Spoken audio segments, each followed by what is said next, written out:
mas madaling ma-resolve yung conflict. And same thing pagka tayo yung nag-mediate, di ba, wag mo nang gatungan. Alam mo nang galit na yung isa. Alam mo, totoo, kuya, talagang ganyan yan eh. Meron nga siya sinabi sa'yo na ganito. Ay, alam mo, ganito rin. No? Nung narinig ko siya na meron nga siya pinakita pang text sa akin eh. Sabi mo daw, ganito. Diba? So, it is important that we should have a humility. Yung bang, alam mo kapatid, alam ko, naiintindihan ko na nasaktan ka. Medyo mabigat yun. At alam ko, parang hindi maganda yung nasabi. Pero hindi kaya nasabi niya lang yun dahil hindi siya nakakapag-isip at that very moment. There's humility. There's humility. Diba? I mean, you need to have that kind of character. Kasi kung ang character mo is laging fight, you cannot solve conflict. You cannot solve conflict. What else? Konti na lang, compromise. Actually, last page na po ako. Last compromise. What do you mean by that? Learn to contribute for the better outcome. Anong ginawa ni Abigail? Nag-compromise siya. Remember, di ba? Nag-compromise siya. Nagbigay siya ng pagkain. He basically compromised the situation for the better, for the interest of the many.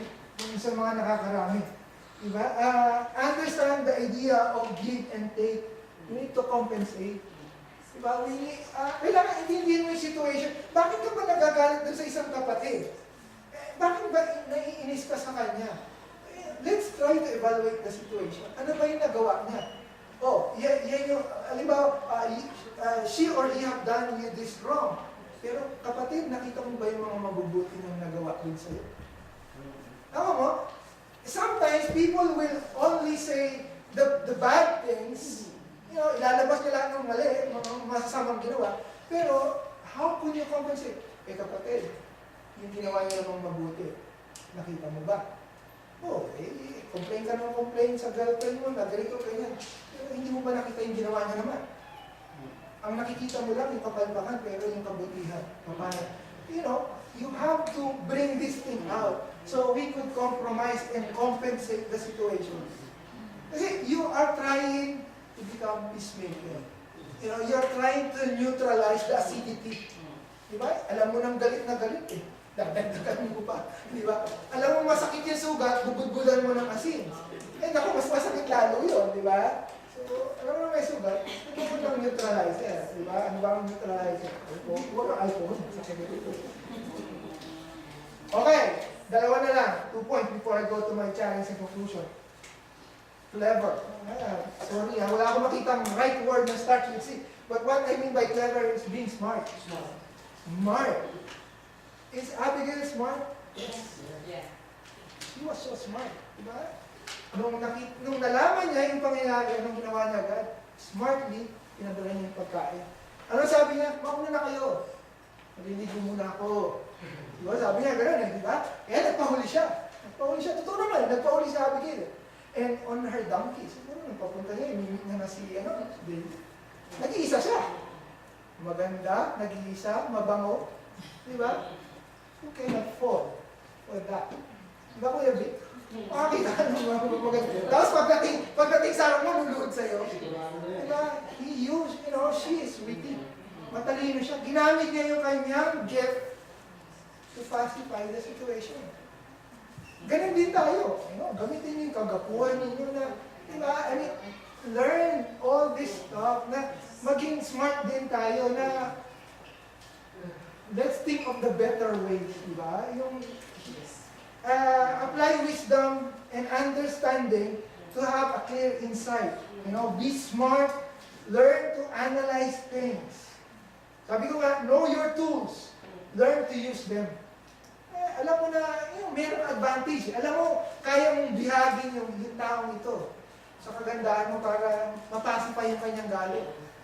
Ipakita mo sa kanya yung maamo mong mukha. Diba? Ganun ang ginawa ni Abigail. I'll tell you why. Sabi nga, in solving problem, we need to know, ito, importante ito. Mga kagaya namin nila Kuya Vic. Every time that you are solving a problem, kagaya lahat siguro tayo, every time you are solving a problem, the first thing that you need to know is know the given. Diba? Paano masasolve ang problem kung hindi mo alam yung given? Same thing. When we're trying to resolve a situation, understand, ano ba ang given? Bakit ba nagalit? Sino ba yung character? Ano yung mga situation? And now, analyze the situation. You cannot just simply go there, magbati na kayo, basta magbati na lang kayo. Hindi pwede yun. Diba? You're not resolving the issue.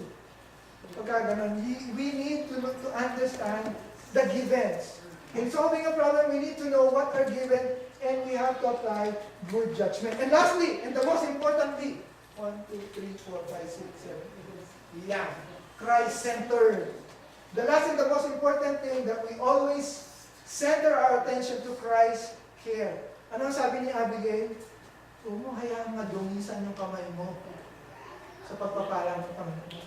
Everything that Abigail's concern is for David to still maintain his glory sa Panginoon. And same thing when we are trying to pacify or yung pagbatiin, lagi natin itindihan, ano ba ang gagawin? Huwag niyong hayaan magalit ang Lord sa inyo. Diba? Huwag mong hayaan na yung galit mo manguna ba kung ang Panginoon na mag-uusap sa iyo, ano ang gusto niya? What would Jesus do in this situation?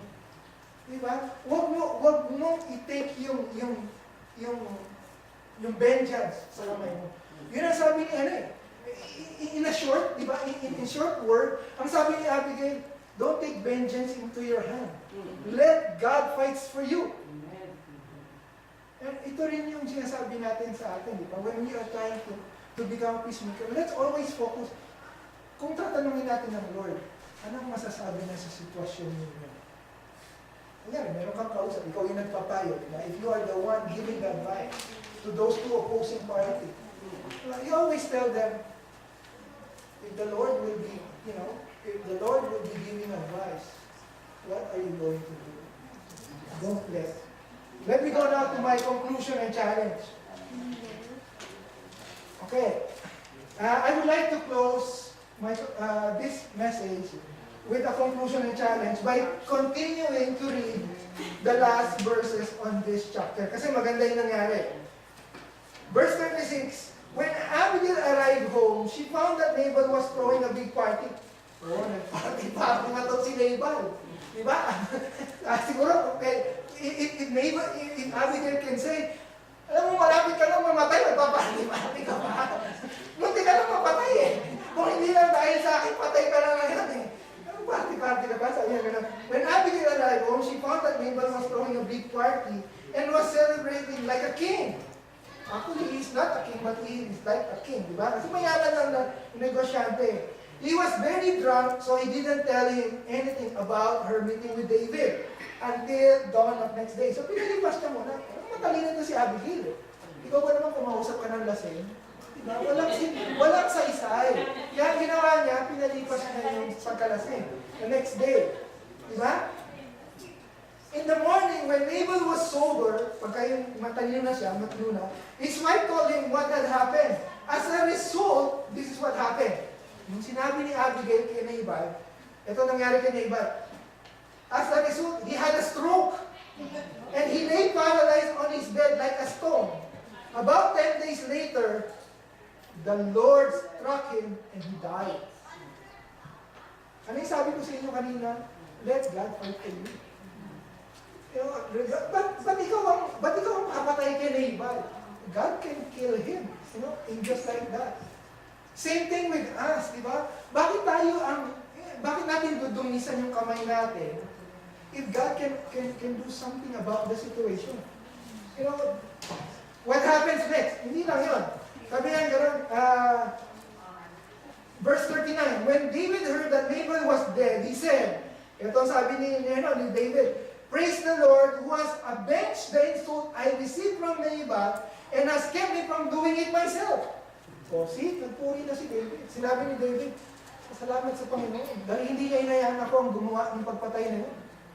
Diba? Nabal has received the punishment for his sin. Then David sent messenger to Abigail to ask her to become his wife.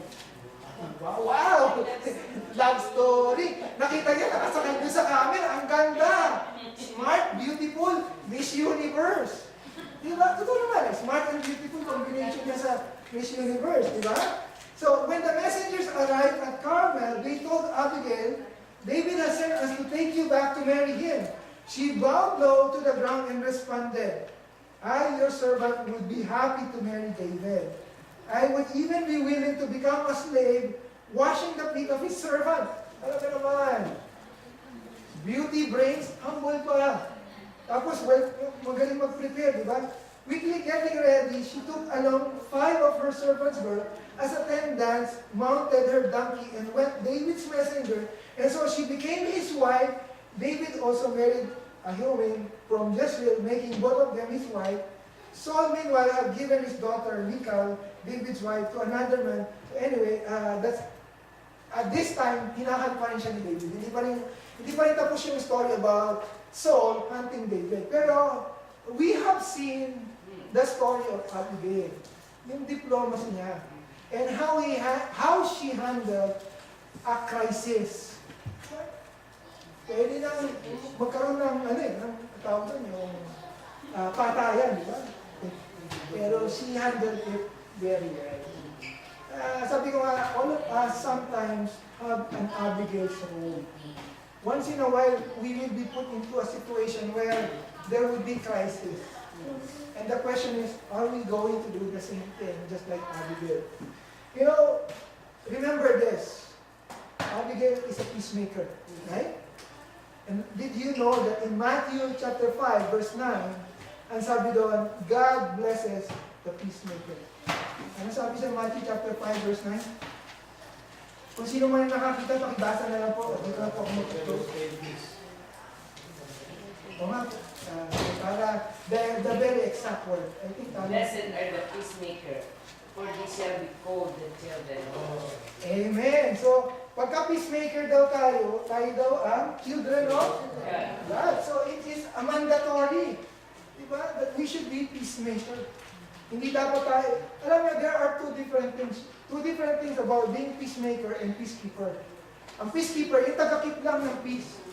Pero yung peacemaker, it's a more higher calling. Na, hindi mo lang kinikip yung peace, pero ikaw yung nagpupulos ng peace. Diba? Let's come to the Lord in prayer. Our Heavenly Father God, again, we thank you for that simple message. A message and a story about David and Abigail. Lord, thank you for their example that you have reminded us, Lord God, that it is you, Lord God, who designed diplomacy. And also, Lord God, we would like to acknowledge in this gathering, in this celebration, Lord God, that you are the ultimate peacemaker. You have created peace between us and God when you have sent your Son Jesus. Thank you, Lord God, for the reflection of Abigail into the life of Jesus Christ. Lord, teach us to become peacemaker. Teach us, Lord God, to pursue peace and to pursue reconciliation, Lord God. And if there are ways that we could become a mediator, a negotiator, Lord God, for peace, do it so. Thank you, Lord God, again for this wonderful afternoon. And we continue, Lord God, to glorify you and to worship you in our ways. In Jesus' name.